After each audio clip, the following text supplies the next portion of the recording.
Video में हम दो स्विच और दो सॉकेट वाले स्विच बोर्ड की जो है वो वायरिंग करने वाले हैं। दोस्तों आप देख रहे हैं कि इस स्विच बोर्ड में हमने दो सॉकेट और दो स्विच यूज़ किए हैं। ठीक है दोस्तों, मान लीजिए दोस्तों आपको कहीं पर अपने टीवी वगैरह के लिए या फिर दोस्तों होम थिएटर वगैरह के लिए या फिर दोस्तों किसी भी ज़रूरत के लिए आपको कोई दो सॉकेट वाला एक्सटेंशन बोर्ड की ज़रूरत है, या फिर दोस्तों आप कहीं परमानेंट अपना कोई दो सॉकेट वाला स्विच बोर्ड लगाना चाहते हैं, तो अगर आपको उसकी वायरिंग करने के बारे में नहीं पता है तो इस वीडियो में हम उसी के बारे में बात करने वाले हैं और हम इस स्विच बोर्ड की आपको वायरिंग करके दिखाएंगे। ठीक है दोस्तों, ये इस स्विच बोर्ड का जो है वो बैक पैनल है। दोस्तों ये हमारा स्विच है और ये भी हमारा स्विच है, ये और ये हमारी सॉकेट है। ठीक है दोस्तों, अब हम आपको इसकी वायरिंग करके दिखाने वाले हैं। सबसे पहले हम करते हैं अपने स्विच की वायरिंग। ठीक है दोस्तों, स्विच की मदद से ही हम इन सभी सॉकेट की जो है वो वायरिंग करेंगे।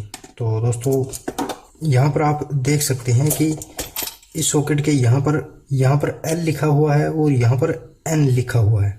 तो दोस्तों इस N का मतलब है न्यूट्रल और L का मतलब है लाइन। यानी दोस्तों यहाँ पर L लिखा हुआ है तो इस स्विच का नीचे के टर्मिनल वाला वायर यहाँ पर लगेगा। ठीक है दोस्तों, और यहाँ से हमारा वह वायर लगेगा जो हमें डायरेक्ट अपने लाइन पर लगाना है। तो चलिए दोस्तों,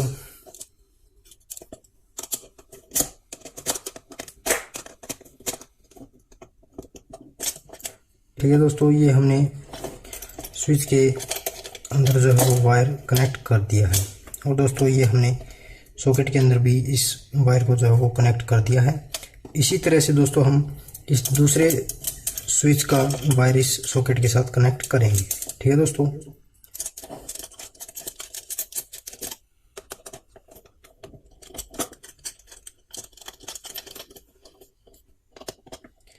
ठीक है दोस्तों, ये हमारी स्विच से सॉकेट जो है वो कनेक्ट हो चुके हैं। अब दोस्तों हम इनपुट के लिए यहाँ से वायर निकाल रहे हैं, जिससे दोस्तों हमारे इस स्विच बोर्ड के अंदर लाइट आएगी। ठीक है दोस्तों, तो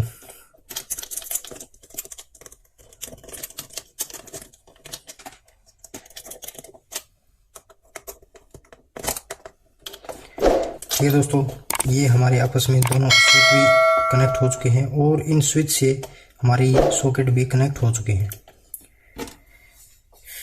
अभी दोस्तों हम न्यूट्रल वायर की वायरिंग कर देते हैं। तो दोस्तों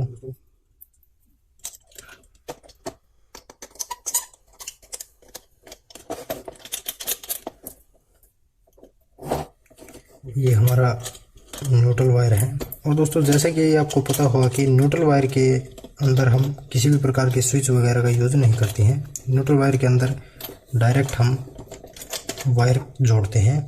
और दोस्तों अगर हमने हमारे स्विच बोर्ड के अंदर सॉकेट यूज़ की है तभी दोस्तों स्विच बोर्ड के अंदर हमारा न्यूट्रल वायर आएगा। अगर दोस्तों आपने सॉकेट यूज़ नहीं की है तो स्विच बोर्ड के अंदर हमारे न्यूट्रल वायर का कोई काम नहीं है। दोस्तों ये दोनों वायर हमारे इनपुट के लिए वायर है, यानी दोस्तों इन दोनों वायर से हमारे इस स्विच बोर्ड के अंदर लाइट आएगी। दोस्तों ये हमारा स्विच है और इस स्विच के इस टर्मिनल पर हमारी जो है वो लाइट वाला वायर लगेगा और यहाँ से जो आउटपुट होगा वो हमें इस सॉकेट के ऊपर यहाँ पर लगाना है। ठीक है दोस्तों, ये हमारा न्यूट्रल वायर है जो कि दोस्तों डायरेक्ट लगा हुआ है। इसी तरह से दोस्तों ये वाला सॉकेट है। दोस्तों यहाँ से जो L लिखा हुआ है इसका वायर इस स्विच के साथ कनेक्ट हमने किया है और यहाँ पर हमने डायरेक्ट जो लाइन हमारी इस स्विच बोर्ड के अंदर आएगी उस वायर को यहाँ पर जोड़ा है। ठीक है दोस्तों,